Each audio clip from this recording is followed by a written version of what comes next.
మా latest videos కోసం మా ఈ తెలుగు న్యూస్ ఛానల్ సబ్స్క్రైబ్ చేసి గంట సింబల్ యాక్టివేట్ చేసుకోండి. కార్తీక సోమవారం ఈ పవిత్రమైన రోజున రాత్రి 12 గంటల్లోపు శివుడి ఫోటో వెనుక ఒక అద్భుతమైన ఆకును పెడితే మీరు కటిక పేదరికంలో ఉన్నా కూడా ధనవంతులు అవుతారని పండితులు చెప్తూ ఉన్నారు.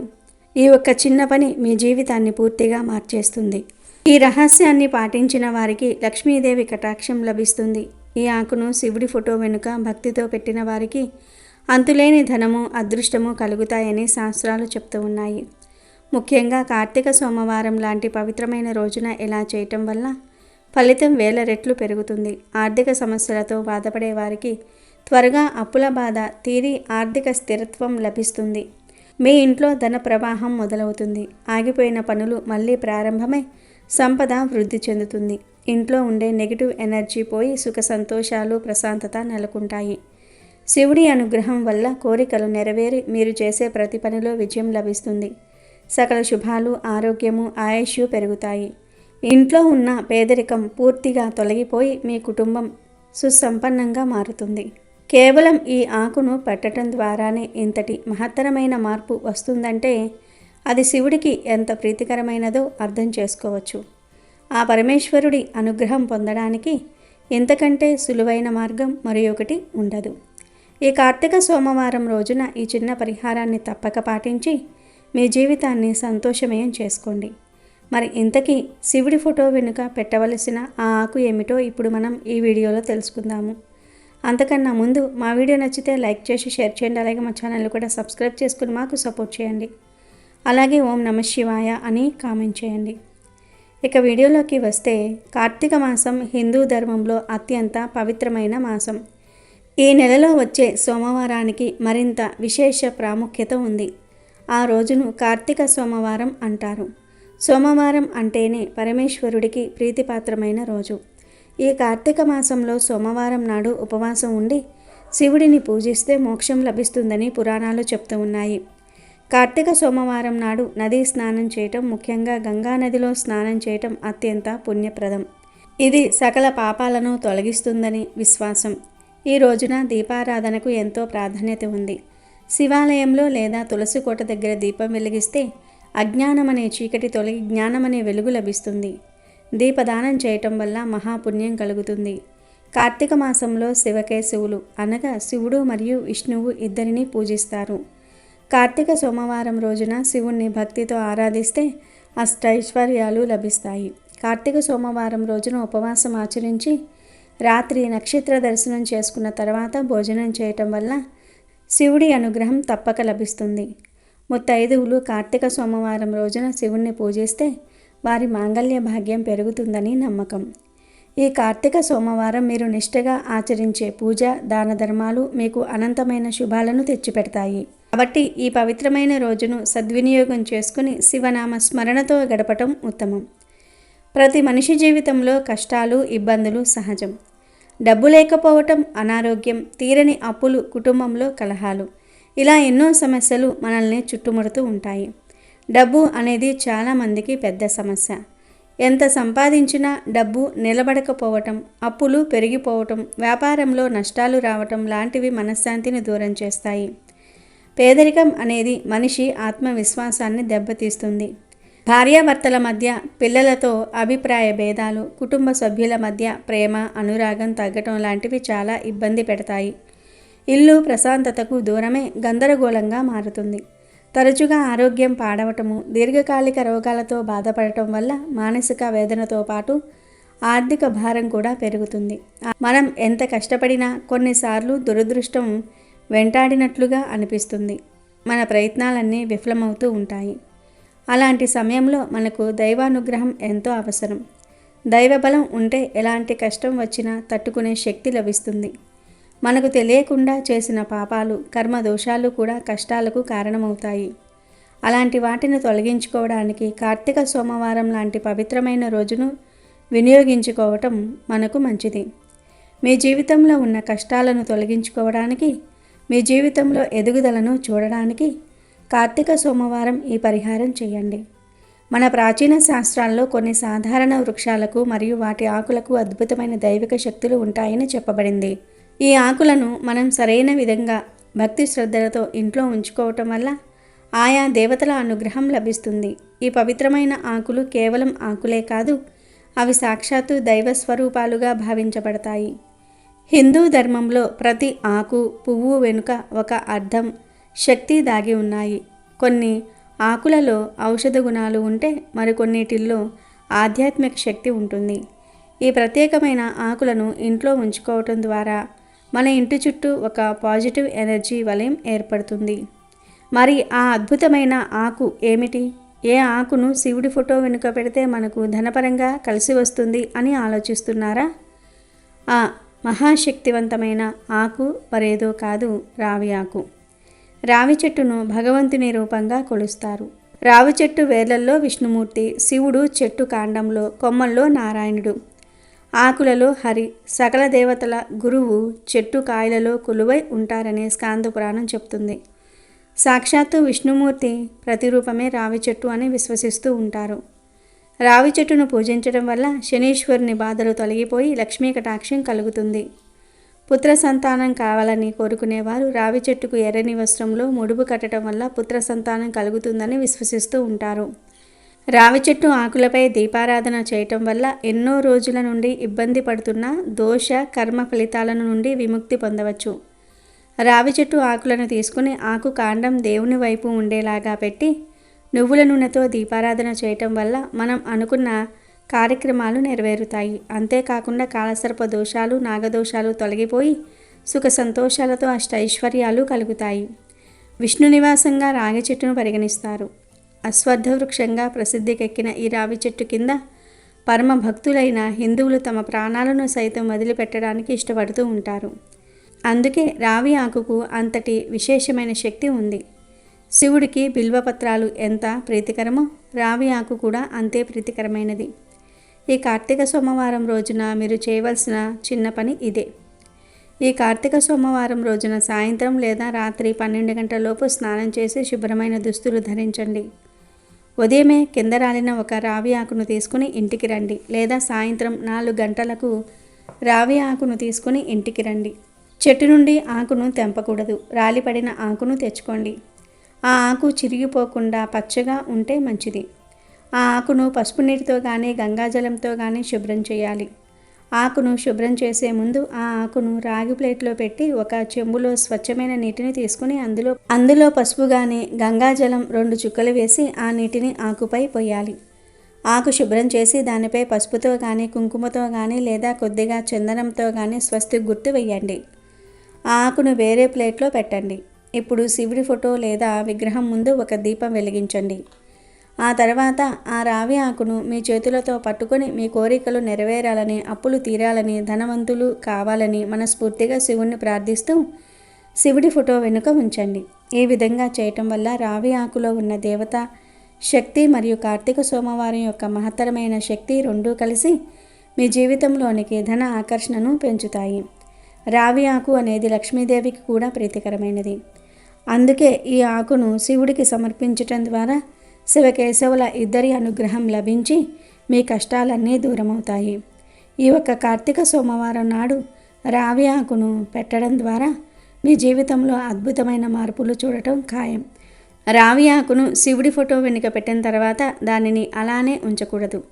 ఆ ఆకు ఎండిపోయిన తర్వాతే తీయాలి. ఆకును తీయడానికి ముందు మీరు తప్పనిసరిగా తలస్నానం చేసి శుభ్రంగా ఉండాలి. ఎందుకంటే మనం పవిత్రంగా పూజించిన వస్తువును తీస్తున్నాం. ఆకును తీసుకునే ముందు నా కష్టాలను తీర్చినందుకు, నాకు ధనాన్ని ప్రసాదించినందుకు శివయ్యకు ధన్యవాదాలు అని మనస్ఫూర్తిగా చెప్పుకోండి. ఎండిన ఆకును పారే నీటిలో, అంటే నది, కాలువ లేదా చెరువు, పారే నీరు లేకపోతే ఏదైనా పవిత్రమైన చెట్టు మొదట్లో మట్టిలో ఉంచవచ్చు. ఇంటి పరిసరాల్లో లేదా చెత్త కుండీల్లో మాత్రం పడేయకూడదు. పాత ఆకును తీసిన తర్వాత మీరు కావాలనుకుంటే మరొక శుభ్రమైన రావి ఆకును అదేవిధంగా మళ్ళీ పెట్టవచ్చు. ముఖ్యంగా ప్రతి కార్తీక సోమవారం ఇలా చేయటం మీకు మరింత శుభకరం. ఈ చిన్న ఉపాయం మీ జీవితంలో సంతోషము, సంపద తీసుకువస్తాయి. మన పురాణాలలో సాక్షాత్తు శ్రీ మహావిష్ణువు రావి చెట్టు మహత్యాన్ని నారద మునికి చెప్పారు. రావి చెట్టు మహత్యాన్ని ఈ రోజున ఎవరైతే భక్తి శ్రద్ధలతో వింటారో వారికి కైలాస ప్రాప్తి కలుగుతుంది అని ఆ శ్రీమన్నారాయణుడు చెప్పాడు. మరి ఆ కథ ఏమిటో మీరు కూడా భక్తిగా వినండి. వైకుంఠంలో క్షీరసాగరంలోని అందమైన అలల మధ్య శేషనాగు పైన నీలివర్ణంలో శ్రీ మహావిష్ణువు అద్భుతంగా కనిపిస్తూ ఉండగా ఆయన చరణాల దగ్గర మాతా లక్ష్మీదేవి వారి పాదాలను నొక్కుతూ ఉన్నారు. అక్కడి వాతావరణం అంతా కూడా ప్రశాంతమైన సంగీతంలా ఉంది. ఆ సమయంలో చేతిలో వీణ పట్టుకుని ఆకాశ మార్గంలో నారద మహర్షి అక్కడికి వచ్చారు. ఆయనను చూసిన శ్రీమన్నారాయణుడు చిరునవ్వుతో, స్వాగతం నారద, నీ మొహంలో ఏదో ఆందోళన కనిపిస్తుంది. మీరు భూమిపై సంచారం చేస్తున్నప్పుడు ఏదైనా సంఘటనను చూశారా అని అడిగారు శ్రీ మహావిష్ణువు. అది విన్న వెంటనే నారద మహర్షి నారాయణుడికి తల వంచి ప్రణామం చేసి విషయాన్ని చెప్పటం మొదలుపెట్టారు. హే నారాయణ, నేను ఇప్పుడు భూలోకంలో సంచారం చేసి వస్తున్నాను. అక్కడ తిరుగుతున్న సమయంలో నేను కొన్ని విషయాలు గమనించాను. ఋషులు, మహర్షులు వంటి ఉత్తములు రావి చెట్టుకు నీళ్లు అర్పించి వేద మంత్రాల మధ్య దాన్ని శ్రీ మహావిష్ణువుగా భావించి పూజలు చేస్తూ ఉన్నారు. అయితే ఇంకొక వైపు మరికొందరు మాత్రం రావి చెట్టును కూడా సాధారణమైన చెట్టులాగా నరికేస్తూ ఉన్నారు. పూర్తిగా వ్యతిరేకంగా ఉన్న ఈ సంఘటన చూసిన తర్వాత అసలు రావి చెట్టు వెనుక ఉన్న రహస్యం ఏంటి? దాన్ని ఋషులు ఎందుకు పూజిస్తున్నారు? మరికొందరు ఎందుకు వృక్షాన్ని నరికి నేలకు ఒరిగేలాగా చేస్తున్నారు అన్న విషయాన్ని తెలుసుకోవాలన్న కోరిక, కుతూహలం నాలో పెరిగిపోయాయి. దయచేసి దీని వెనుక ఉన్న కారణం ఏంటో నాకు చెప్పండి. తద్వారా నేను ఆ సమాచారాన్ని లోకంలో ప్రచారం చేస్తాను అన్నారు నారదముని. అది విన్న శ్రీ మహావిష్ణువు మొహం చిరునవ్వుతో వెలిగింది. ఇక ఆయన ఇలా చెప్పటం మొదలుపెట్టారు. నారద, మీరు ఒక మంచి విషయం అడిగారు. నిజానికి రావి చెట్టు ఒక మామూలు చెట్టు కాదు. ఈ వృక్షంలో దేవతలు కొలువై ఉంటారు. ఈ వృక్షాన్ని పూజించటం వల్ల మనుషుల సకల పాపాలు నశిస్తాయి. అంతేకాదు వారికి మోక్షం కూడా లభిస్తుంది. రావి చెట్టు మహత్యాన్ని తెలియజేసే ఒక కథను నీకు చెప్తాను. దానివల్ల రావి చెట్టు ఎంత పవిత్రమైనది, దానికి పూజలు ఎందుకు చేయాలి అన్న విషయం స్పష్టంగా అర్థమవుతుంది. అంతేకాదు ఈ కథ భక్తి శ్రద్ధలతో విన్నా లేక వినిపించినా ఎంతో పుణ్యం దొరుకుతుంది. ఈ కథను శ్రవణం చేసిన వారికి జన్మజన్మల పాపాలు తొలగిపోతాయి. తెలిసి తెలియక చేసిన ఘోరమైన పాపాలు కూడా పటాపంచలైపోతాయి. ఆ లక్ష్మీదేవి యొక్క కరుణా కటాక్షాలు వాళ్లకు కలుగుతాయి. ఈ కథను విన్న వాళ్ళ పితృదేవతలు సంతృప్తి చెంది వారికి సుఖశాంతులు కలిగేలాగా ఆశీర్వదిస్తారు. దానివల్ల పితృ రుణాలు తీరిపోయి వారి సంకటాలు తొలగిపోతాయి. అంతేకాదు ఈ కథను విన్న వాళ్ళ ఇంట్లో నుంచి దరిద్రదేవి వెళ్ళిపోయి లక్ష్మీ నివాసం ఉంటుంది. ఇంకా సంతానం లేని వాళ్ళకి సంతానం కలుగుతుంది. ఇదంతా విన్న నారదుడు హే ప్రభు, నేను పూర్తి శ్రద్ధతో వింటాను. దయచేసి ఈ కథను నాకు చెప్పండి అన్నారు. మీరు కూడా ఈ కథను భక్తి శ్రద్ధలతో వినండి. శ్రీ మహావిష్ణువు నారదుడితో, ఓ నారద, పూర్వకాలంలో సుమిత్ అనే ఒక వ్యక్తి ఉండేవాడు. అతను ఎంతో నీతిగా తన కష్టాన్ని నమ్ముకుని బ్రతికేవాడు. కానీ ఈయన కటిక దరిద్రాన్ని అనుభవిస్తున్నాడు. కట్టెలను కొట్టి వాటిని అమ్మితే వచ్చే డబ్బుతో కుటుంబాన్ని పోషిస్తూ ఉండేవాడు. అతని కుటుంబంలో ముసలి తల్లిదండ్రులు, భార్య గాయత్రి, 3 పిల్లలు ఉండేవారు.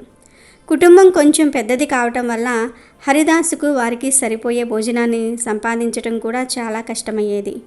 అయితే ఆ ఇంట్లో ఎలాంటి పూజలు, అర్చనలు జరిగేవి కావు. సుమిత్కి శాస్త్రాల గురించి కానీ ధార్మిక విషయాల గురించి కానీ కొంచెం కూడా అవగాహన లేదు. ఒకరోజు సుమిత్ తన గొడ్డలి తీసుకొని అడవికి వెళ్ళి అన్ని మూలలా తిరిగాడు. కానీ ఎక్కడా ఒక్క ఎండిన చెట్టు కాదు కదా, కనీసం ఒక్క ఎండిన కట్టె కూడా దొరకలేదు. సూర్యుడు నడినెత్తికి వచ్చి ఎండ మండిపోతుంది.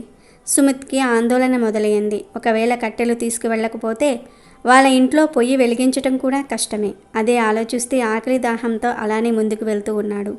కానీ అతనికి అప్పుడు వెళ్తున్న ప్రదేశం చాలా భయంకరమైంది. పెద్ద పెద్ద చెట్లు, తీగలతో దట్టంగా ఉంది. చెట్లను దాటి సూర్యుడి కాంతి కూడా నేలను చేరుకోవటం కష్టంగా ఉంది. పాములు, తేళ్లు మాత్రమే కాకుండా ఇంకా ఎన్నో క్రూర మృగాలు కూడా అక్కడ ఉండే అవకాశం ఉంది. అయినా కూడా అతని బలహీనత అతన్ని అక్కడికి వెళ్ళేలాగా చేస్తుంది.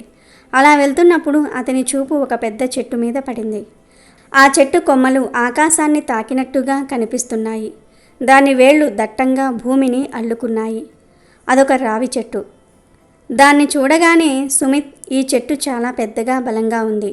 దీని నుండి కొన్ని కొమ్మలు కొట్టుకున్నా కూడా ఈరోజు నాకు సరిపోతుంది అని తన మనసులో అనుకునే వెంటనే అటు ఇటు చూసి గొడ్డలి బలంగా పైకెత్తి చెట్టు కొమ్మ నరకడానికి చూస్తాడు. అప్పుడే అతనికి ఒక భయంకరమైన శబ్దం వినిపిస్తుంది. అదొక స్త్రీ స్వరం అని అనిపిస్తుంది. మానవ, నీవు ఎలాంటి అనర్థం చేస్తున్నావు? సుమిత్ ఉలిక్కిపడి అటూ ఇటూ చూస్తాడు. కానీ అక్కడ ఎవరూ కనిపించరు. వెంటనే చెట్టు మొదట్లో ఒక నల్లపాము కనిపిస్తుంది. దాని కళ్ళు అగ్ని జ్వాలల్లా మిలమిలా మెరుస్తూ ఉన్నాయి. సుమిత్ భయంతో వెనక్కి వెళ్ళాడు. మెల్లగా ఆ పాము ఒక స్త్రీ రూపంలోనికి మారింది. ఆమె ఒక నాగకన్య. ఆమె కళ్ళు ఏదో రహస్య కాంతిని వెదజల్లుతూ ఉన్నాయి. ఆమె గంభీరమైన గొంతుతో, మానవ, నువ్వు రావి చెట్టును నరికే పాపానికి ఎందుకు పాల్పడ్డావు? నీకు రావి చెట్టులో దేవతలు కొలువై ఉంటారని తెలియదా అని అంటుంది. దానికి సుమిత్ భయంతో వణికిపోతూ, దేవి మీరెవరు? నేనెప్పుడు ఇలాంటిది కనీ విని ఎరుగను. మీరు ఇలా మనుషుల గొంతుతో ఎలా మాట్లాడగలుగుతున్నారు? అసలు మీరెవరు? ఈ చెట్టు విశేషమైందని ఎందుకు అంటున్నారు అని అడుగుతాడు. దానికి నాగకన్య చిరునవ్వుతో ఇలా అంటుంది, నేనొక నాగకన్యను. ఈ రావి చెట్టుకు కాపరిని. అంతేకాదు ఈ చెట్టు అంటే నాకు ఎంతో ఇష్టం. ఎందుకంటే ఈ చెట్టు మీదనే నా నివాసం కాబట్టి. అయితే ఈ చెట్టుకు నాకు ఉన్న బంధం ఈ జన్మది మాత్రమే కాదు. నా గత జన్మ నుండి నా బంధం ఈ చెట్టుతో ముడిపడి ఉంది. ఎన్నో ఏళ్ల క్రితం నా జీవితంలో జరిగిన కథను చెప్తాను విను.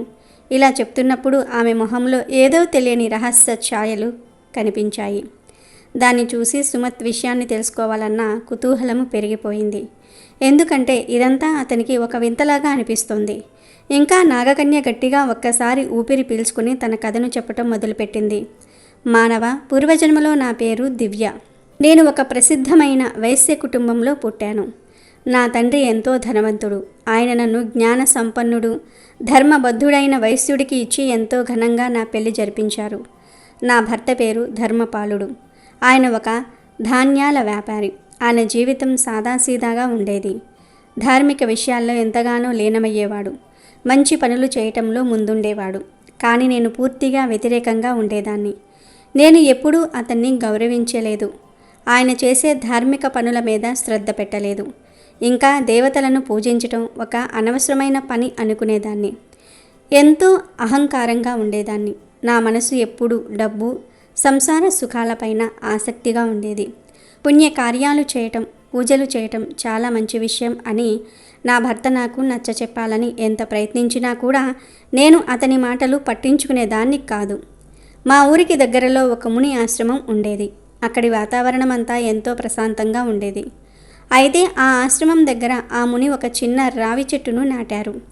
ఇంకా గ్రామంలోని ప్రజలంతా ఆ చెట్టు దగ్గరకు వచ్చి విశేష పూజలు చేసేవారు. చెట్టుకు 4 వైపులా దీపాలు వెలిగించి, చెట్టు మొదట్లో నీళ్లు అర్పించి ఎంతో శ్రద్ధగా ప్రార్థించేవాళ్ళు. వాళ్ళంతా ఆ చెట్టులో శ్రీ మహావిష్ణువు ఉంటాడని నమ్మేవాళ్ళు. ఇంకా వాళ్ళ పితృదేవతలు సంతృప్తి చెందుతారని నమ్మేవాళ్ళు. ఆ భక్తి శ్రద్ధల కారణంగా ఆ మొక్క చాలా వేగంగా మహావృక్షంగా పెరిగిపోయింది. ఒకరోజు నేను ఆ ఆశ్రమం వైపు నుండి వస్తూ ఉండగా ఒక బ్రాహ్మణుడు ఆ చెట్టు కింద కూర్చుని నీళ్లు అర్పించి వేదమంత్రాలు అర్చిస్తూ ఆ రావి చెట్టును భక్తితో పూజిస్తూ ఉన్నాడు. అతన్ని చూసి నేను పగలబడి నవ్వటం మొదలుపెట్టాను. ఆ చెట్టుకు పువ్వులు పుయ్యవు, కాయలు కాయవు. నా దృష్టిలో ఈ చెట్టు ఎందుకు పనికిరాదు? ఎందుకు మూర్ఖంగా నువ్వు ఈ చెట్టును పూజిస్తూ ఉన్నావు అని అడిగాను. దానికి ఆ బ్రాహ్మణుడు ఎంతో ప్రశాంతంగా నా వైపు చూసి ఇలా అన్నాడు, మీరు అజ్ఞానంలో ఇలా మాట్లాడుతున్నారు. ఈ చెట్టు రావి చెట్టు. దీనిలో సాక్షాత్తు శ్రీ మహావిష్ణువు కొలువై ఉంటారు. ఈ చెట్టుకు నీళ్లు పోస్తే ఎంతో పుణ్యం కలుగుతుంది. పితృ ఆశీర్వాదం దొరుకుతుంది. పూజలు చేస్తే ఎన్నో జన్మల పాపాలు తొలగిపోతాయి అన్నాడు. అది విని నాలో అహంకారం ఇంకా పెరిగింది. అయితే చూద్దాం నీ చెట్టులో ఎంత మహత్యం ఉందో అని వెటకారంగా మాట్లాడి ఆ చెట్టును తన్నడానికి కాలు పైకెత్తాను. నా కాలు ఆ చెట్టుకు తగలగానే నా చేతులు కాళ్ళల్లోనే కాక శరీరమంతా మంటలు మొదలయ్యాయి. నా శరీరంలో ఏవో మార్పులు జరుగుతున్నాయి. శరీరం నల్లగా అవుతుంది. ఇంకా మెల్లిమెల్లిగా నేను ఒక నల్లని పాములా మారిపోయి అరుస్తూ ఉండిపోయాను. నా అరుపులు విని ఆశ్రమానికి చెందిన ముని అక్కడికి వచ్చారు. ఆయనను చూడగానే నేను అతని కాళ్ళ మీద పడి జరిగిందంతా కూడా చెప్పాను. నాకు ఆ శాపం నుండి విముక్తి దొరికే మార్గం చెప్పమని వేడుకున్నాను. అప్పుడు ఆ ముని గంభీరంగా, నువ్వు ఎంత పెద్ద పాపం చేశావో తెలుసా? రావి చెట్టును అవమానించటం అంటే స్వయంగా ఆ విష్ణుమూర్తిని అవమానించటమే అవుతుంది. నువ్వు చేసిన పాపానికి నీకు ఫలితం దక్కింది, అనుభవించు అన్నాడు.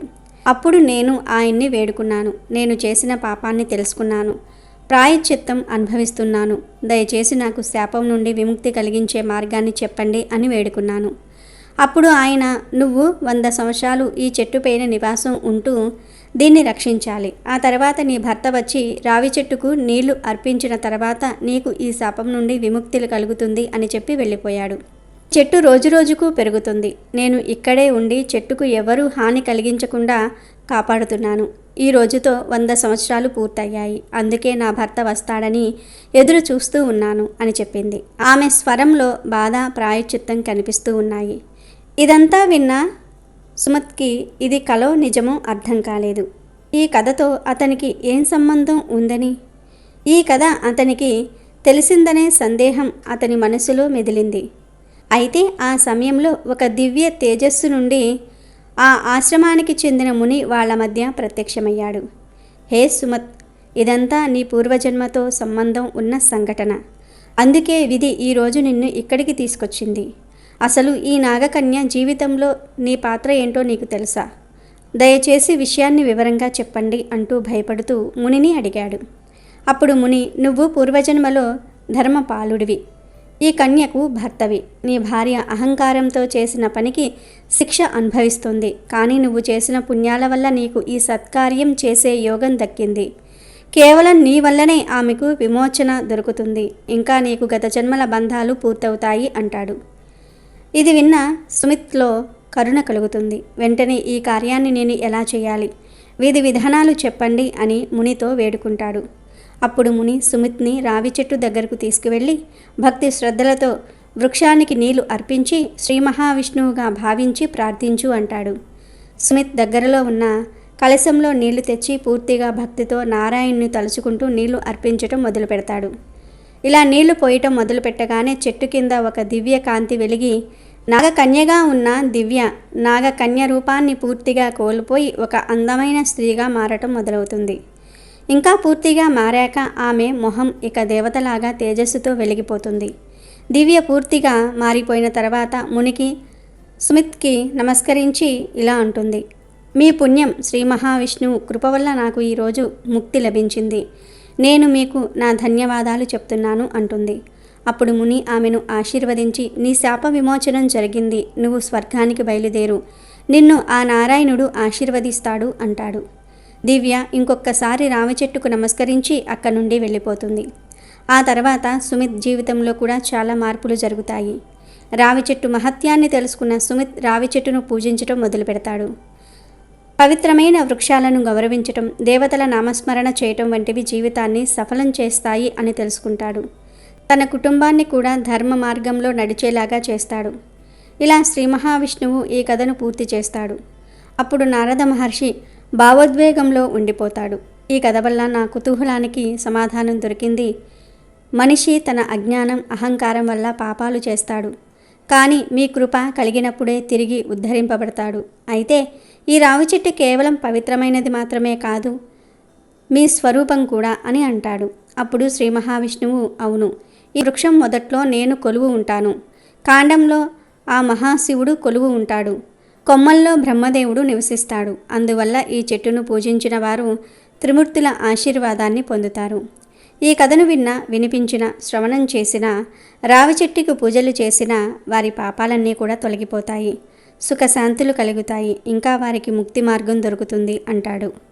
అప్పుడు నారద మహర్షి, నేను వెంటనే భూలోకానికి వెళ్ళి అక్కడ ఈ కథను ప్రచారం చేస్తాను. రావి చెట్టును అవమానించొద్దని, దాన్ని పూజించటం ద్వారా మీ సాన్నిధ్యాన్ని పొందవచ్చునని తెలియజేస్తాను అని చెప్పి అక్కడి నుండి వెళ్ళిపోతాడు. ఈ విధంగా శ్రీ మహావిష్ణువు రావి చెట్టు మహత్యాన్ని నారద మహర్షికి చెప్పారు. విన్నారు కదా రావి చెట్టుకు ఉన్న విశిష్టత. మరియు ప్రతి ఒక్కరూ ఈ కార్తీక సోమవారం రోజున రావి చెట్టును తప్పకుండా పూజించండి. అదేవిధంగా ప్రతి ఒక్కరూ రావి ఆకుతో ఇప్పుడు మనం చెప్పుకున్న పరిహారం చేయండి. శివ అనుగ్రహాన్ని, లక్ష్మీదేవి అనుగ్రహాన్ని పొంది ఆనందంగా జీవించండి. అమెజాన్లో బెస్ట్ డిస్కౌంట్స్ కోసం వీడియో డిస్క్రిప్షన్లో లింకు ఉంది, చూడండి. అలాగే మా టెలిగ్రామ్ ఛానల్ సబ్స్క్రైబ్ చేసుకోండి.